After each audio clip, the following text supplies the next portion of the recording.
Bertemu lagi, kali ini sahabat Tiup TV membawa Anda mengetahui 14 Ketua Menteri Sabah sejak tahun 1963, 65 dan 2 sehingga hari ini 2021.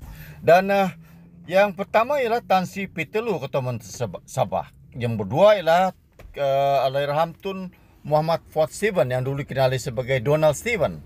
Kemudian selepas itu apabila peralihan kuasa dan sesuatu berlaku, maka Ketua Menteri kita yang seterusnya iaitu yang ketiga ialah Allahyarham Tun Datuk Haji Mustapha Datuk Harun.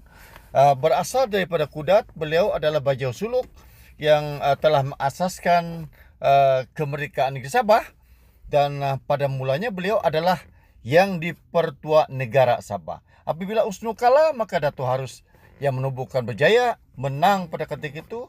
Kemudian beliau dilantik sebagai Ketua Menteri Sabah.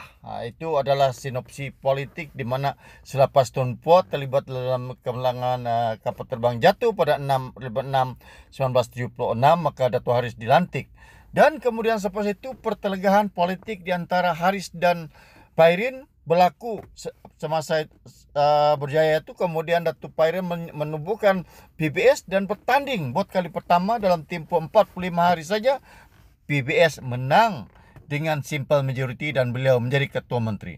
Tetapi pada tahun 1994 apabila PBS dilanda masalah krisis politik yang melibatkan adiknya, maka jatuhlah Datuk Pairin kerana melompat-melompat, dan Tan Sri Sekaran Nandai dilantik menjadi Ketua Menteri.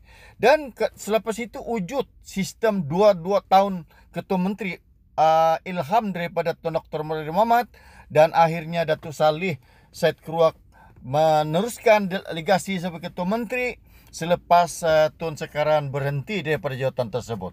Selepas tempoh tamat, maka giliran masyarakat Cina daripada SAPP iaitu Datuk Yong Tee Kee pula telah diangkat menjadi Ketua Menteri, yang disifatkan Ketua Menteri bergilir-gilir di kalangan 3 etnik besar di Sabah, iaitu Muslim, KDM dan Cina. Dan selepas itu kembali pula seterusnya kepada KDM, di mana sistem ini menggilirkan bagi memberi peluang kepada KDM. Tan Sri Benetumpuk daripada Penampang yang kalah dalam pilihan dari Penampang, tetapi bertanding di Ranau, menang di sana, dan dia diangkat menjadi Ketua Menteri daripada KDM. Habis itu pula maka giliran balik kepada Muslim, iaitu Datuk Seri Panglima Usuk Haji Sukam, wakil rakyat daripada Kawang, orang Bajau, telah diangkat menjadi Ketua Menteri Sabah dalam sistem gilir-menggilir Ketua Menteri Sabah. Ini dalam satu sejarah. Selepas itu baru balik lagi kepada masyarakat Cina, yang pada ketika itu Tan Sri Chong Kakiat menjadi Ketua Menteri Sabah bagi kota masyarakat Cina. So itu adalah 3 entiti suku kaum yang besar daripada Muslim, KDM dan juga masyarakat Cina yang menjadi Ketua Menteri bergilir-gilir atas ilham Tun Dr. Mahathir Mohamad.